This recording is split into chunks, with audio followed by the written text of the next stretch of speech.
poco, mientras impartía una clase de posgrado, me di cuenta de que existe una profunda confusión respecto de lo que realmente significa la externalización. Después de mi sorpresa, me quedé reflexionando largamente que no es inusual, en tanto nuestras construcciones psicológicas nacen en gran medida del propio lenguaje con el que intentamos comprender la experiencia humana. A mi juicio, una de las dificultades epistemológicas más importantes que enfrenta hoy día la psicoterapia es que hablamos español. El español, al igual que la mayoría de las lenguas, yo diría que el español es muy, muy amplio e interesante, pero igual que las lenguas occidentales, heredó una manera de pensar que nos lleva a dividir la realidad en pares opuestos: interno-externo, cuerpo-mente, individuo y contexto, eh, etcétera, etcétera.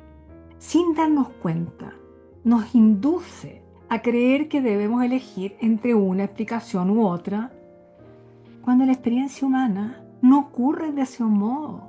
La experiencia humana es un enlace constante entre nuestra biología y nuestro estar habitando el mundo social. La psiquis no es una cosa que las personas poseen, ni un problema que las invade. La psiquis no es un virus que entra de repente al cuerpo. Surge del encuentro entre nuestra biología, nuestras emociones, es decir, nuestra subjetividad, y el mundo de significados en el que aprendimos a habitar la vida, los sistemas desde donde aprendimos a comprender el mundo, es decir, nuestro mundo social. En este video quisiera invitarlos a reflexionar sobre la importancia de entender la externalización no como una técnica, sino como una postura epistemológica. Yo estuve con Michael White un tiempo en Argentina, eh, y ahí Michael hablaba de que es una epistemología. Claro, se traduce a veces en una metodología, pero es una epistemología. Somos seres biológicos, pero también sociales. Por tanto, el sufrimiento humano requiere integrar la dimensión biológica y la social en una sola. De ahí la maravillosa distinción epistemológica que nos ofreció White, que nos permitió distinguir entre ambas epistemologías, la llamada internalización y la externalización, para incluirlas en otro. Yo diría que el construccionismo social de alguna manera las incluye, pero me voy con cautela, no estoy tan segura. Lo que sí sé es que internalización y externalización iluminan dimensiones inseparables de la experiencia humana: el mundo biológico, interno, subjetivo y el social. La externalización ayuda a comprender las condiciones sociales y contextuales de cómo se configuró la forma de significar, y la internalización, cómo fue sentida, qué pasó, qué te pasó. En tanto me inscribo en la psicoterapia sistémica central narrativa, considero importante mostrar cómo entiendo yo la narrativa.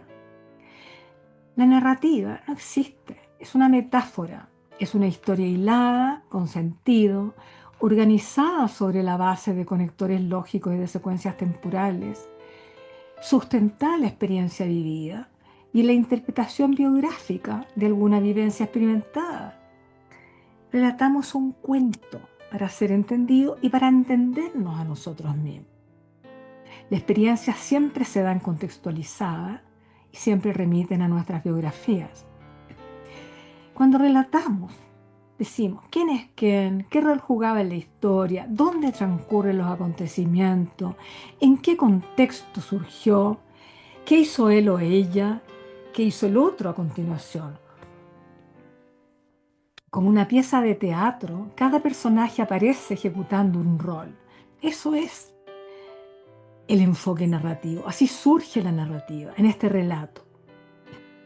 La narrativa nos permite hilvanar hechos, relaciones y significados, transformando experiencias en historias que están unidas en el tiempo, aun cuando pueden estar separadas. Historias con sentido, con identidad y posibilidades de cambio. Por lo tanto, son posibles de reinterpretar. Pero para reinterpretar una historia necesitamos entender la biografía de quien tenemos al frente. Ingresar a su mundo de significaciones. ¿Cómo aprendió a significarlo? ¿Con quién lo aprendió? ¿En qué época estaba? ¿Qué época histórica ocurría? Etcétera, etcétera. Porque si nosotros no entendemos bien cómo construyó su narrativa, ¿cómo la vamos a deconstruir? Y deconstruir es ofrecer otra interpretación. Ahora, deconstruir un problema no es negar el sufrimiento de lo que alguien vivió, sino encontrar en las historias y discursos que lo volvieron inevitable, algo pasó que no pudo controlar, aquello no visto, que también fue aprendido.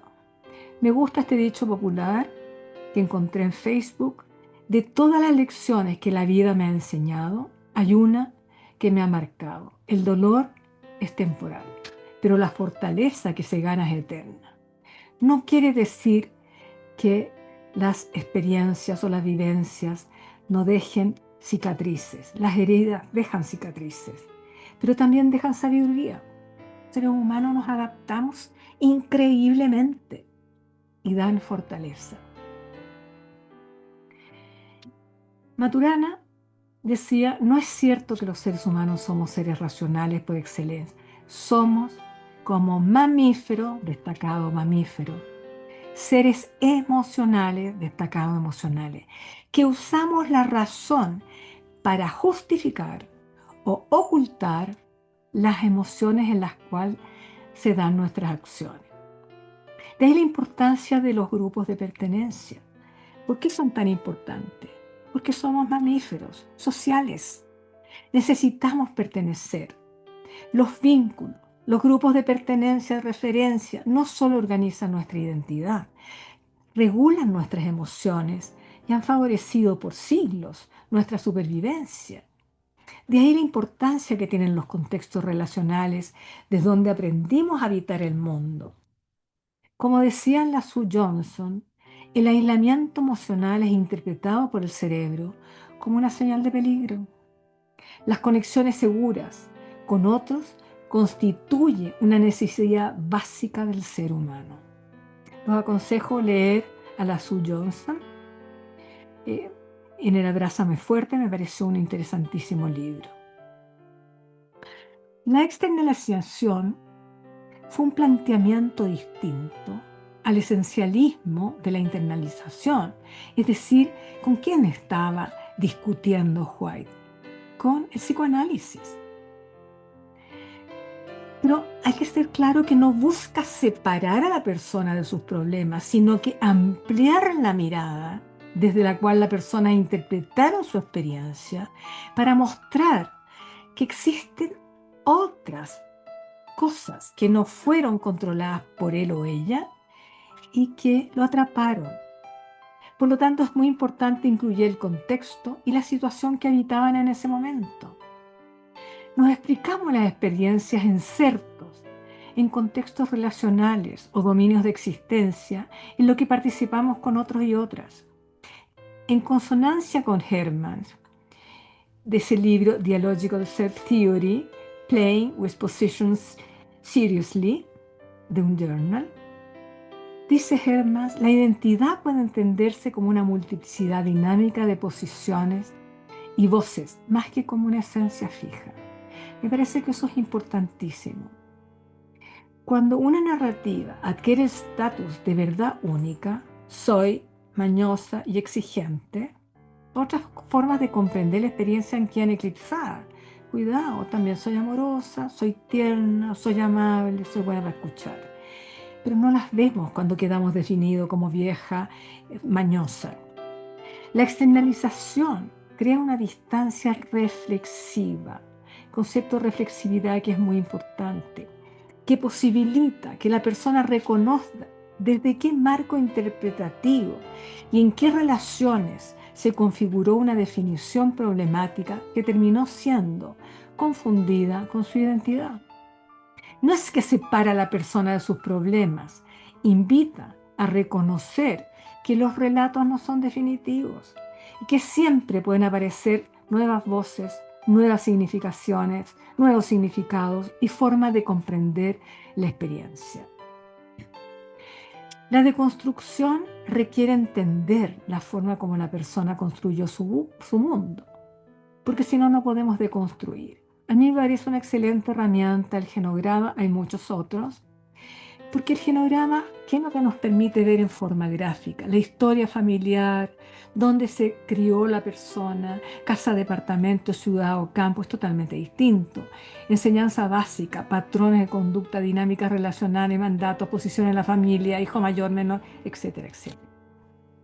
Género, cultura, religión, experiencias escolares, hoy día el bullying, expectativas sociales, narrativas profesionales, explicaciones psicológicas, lealtades familiares.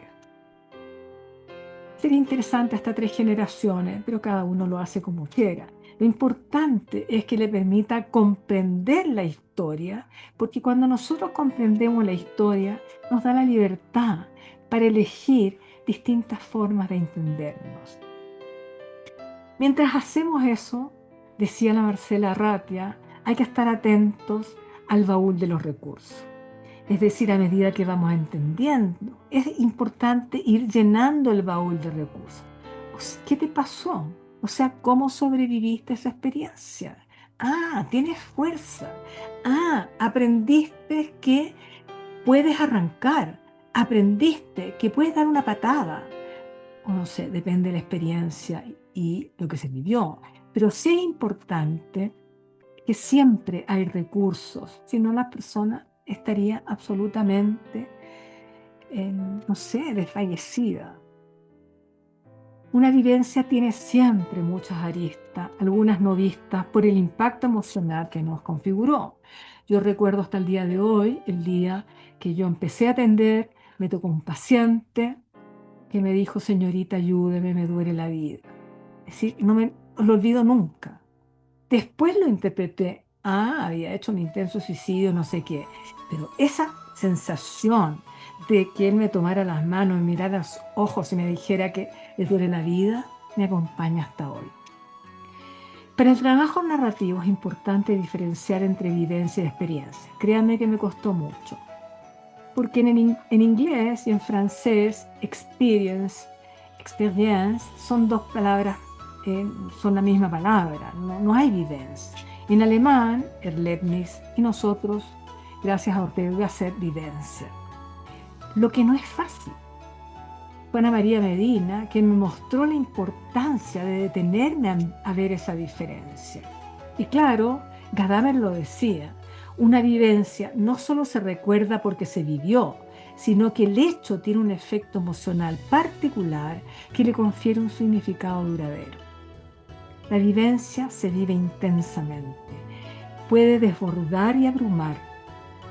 En cambio, la experiencia, como lo interpreto después a la luz de la biografía, es lo que me permite trabajar. Las vivencias nos inundan, las interpretaciones, cuando la incluimos en nuestra biografía, que dan origen a la experiencia, es lo que con nosotros trabajamos. La vivencia nunca se puede traducir en forma lineal. Imagínense lo que significa para esos 2 niños tener una mamá que grita de esa manera. Asustado es lo menos que puedo decir. Es difusa, ambigua, profundamente teñida por la emoción y el contexto de donde emerge. Hay un papá detrás, o yo lo entiendo como papá, hay un hombre que puede decir, es distinto que el Señor dijera, no se asusten, la mamá está enojada, a que dijera, bueno, una vez más esta mujer se de algún adjetivo descalificativo. Los niños tienen pensamiento concreto, no nos olvidemos. Es decir, literal, interpretan el lenguaje tal cual lo escuchan. Si la mamá grita, me voy a morir, el niño cree que se va a morir. Porque hay un egocentrismo cognitivo. El mundo, por otra parte, gira en torno a los niños. Entonces tiene pensamiento mágico que a menudo se mezcla con la realidad, dando origen a la fantasía. Entonces hay que tener cuidado con eso, porque la interpretación de la vivencia en niños y niñas es mucho más compleja por la etapa del desarrollo que viven y por la significación que hicieron los adultos. El lenguaje es limitado, es lineal, como decía al principio, no alcanza a dar cuenta de la complejidad de una experiencia. Estaban jugando, están los juegos en el suelo, pero hay una pelota, la niña está con los ojos, con los oídos tapados, será que está gritando muy fuerte, etcétera. Siempre quedan aspectos fuera de lo dicho, matices, significados, contextualizados que frente al impacto emocional conceptualizamos, pero desde un impacto emocional. Toda comprensión, por eso, es reinterpretable. El fundamento de la construcción narrativa permite resignificar después de deconstruir y permite renarrar. Es decir, ahí surge la posibilidad terapéutica. Nuevas interpretaciones que mejoren la forma en que contamos nuestra propia historia. No olvidemos nunca, como decía la Patricia Crittenden, que estuvo en la Universidad Mayor por ahí por el año 2005-2006, lo traje mientras yo era directora. Los niños no procesan la información como los adultos. Seleccionan, transforman, excluyen aspectos de sus experiencias según su nivel de desarrollo. Y construyen significados dentro de un contexto relacional, profundamente influido por la respuesta de sus cuidadores. Les invito a que lean a Patricia Crittenden, no solo por el apego, sino que Raising Parents. En el fondo, cómo pueden los padres aprender. El significado que construyen los niños es siempre un significado relacional. Nuestras experiencias están sustentadas en nuestra biografía, he dicho, determinadas por nuestra socialización. Desde que nacemos nos insertamos en redes conversacionales primarias, familia, escuela, amigos, generación a la que se pertenece, que dan el lente interpretativo de cómo entender el mundo. Piensen ustedes que hasta hace 20 años las mujeres se vestían de rosado y los hombres de azul. La socialización es la matriz cultural desde la cual vemos el mundo, desde la cual interpretamos la realidad, y la emoción está metida. Si nosotros vemos esta figura, cada uno de los 5 integrantes va a interpretar esa historia de forma distinta. Es decir, va a interpretar desde su experiencia. Y el quehacer terapéutico trabaja con experiencia. Y la experiencia tiene que ver con las redes conversacionales primarias, familia, escuela, etc. Y cada uno interpreta de forma distinta. Eso no hay que olvidarlo nunca. Pero sí, aquí hay una tríada. Una cosa es la experiencia, cómo lo o la significó, tu biografía, y cómo la relata. ¿Y a quién se la relata?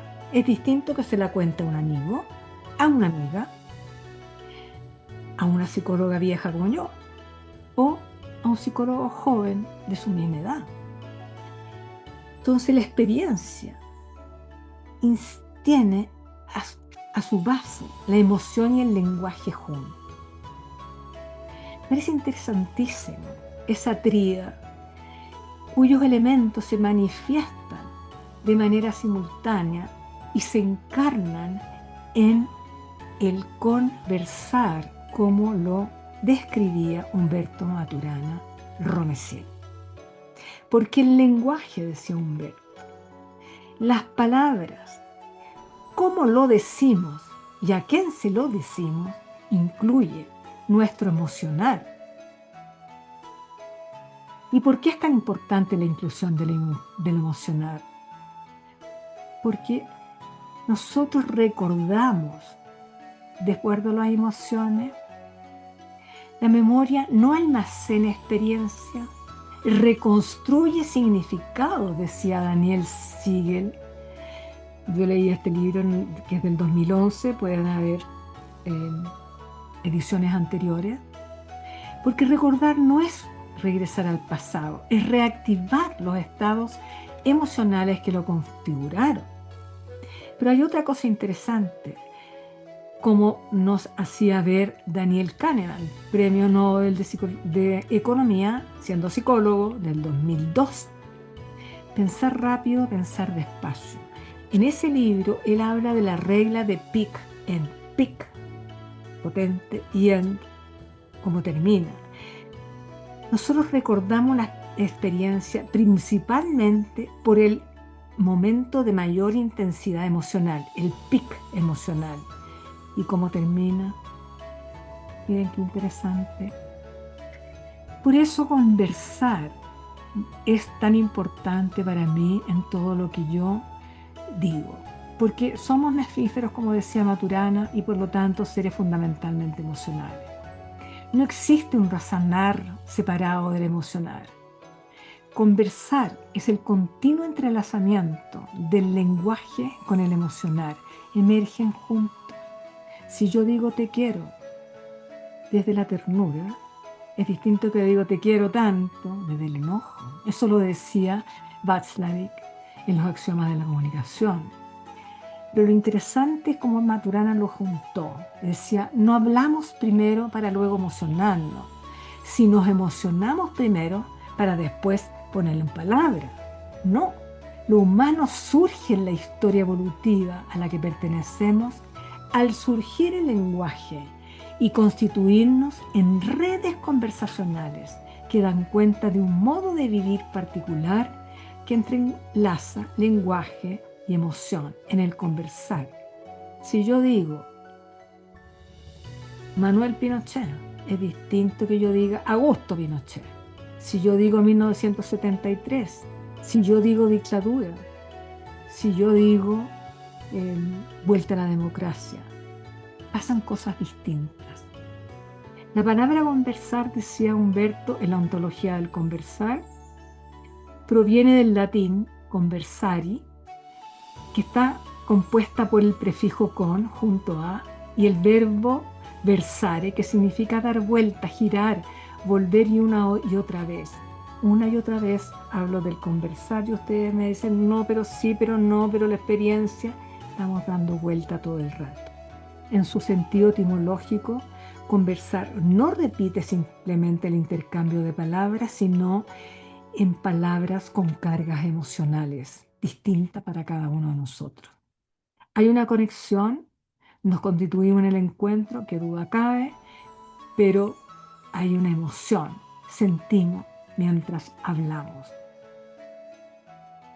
Acariciamos con las palabras, decía Humberto, y retamos con las palabras. O denostamos, no sé cómo lo quisiéramos decir. Por lo tanto, me importa mucho decir que traducir una vivencia, ponerla en palabras es muy difícil. El lenguaje hablado nos queda corto. Para hacerlo comprensible para mí u otra persona, lo narramos. Pero narramos la experiencia, no la vivencia. Es imposible recordar todas las aristas en una vivencia compleja, como la de esa lámina, por ejemplo. Siempre depende de la biografía del paciente, pero también de nuestra comprensión. Lo internalizante y externalizante ha estado puesto o no puesto. Sí, hay ciertas cosas que podríamos compartir. La persona tiene el problema es una narración, no constituye a la persona se identifica como enferma, la persona reconoce que tiene que luchar contra la narrativa que lo atrapa, acentúa la cultura del déficit, de la víctima, la otra acentúa los recursos y los talentos. Las personas desde el internalizante son de determinada manera, tienen una identidad. Externalizante, las personas vamos siendo y cambiando dependiendo de los dominios de existencia. Internalizante, poca relevancia al contexto. Internalizante, rol protagónico del contexto. Los profesionales son los expertos y saben lo que les pasa a los pacientes.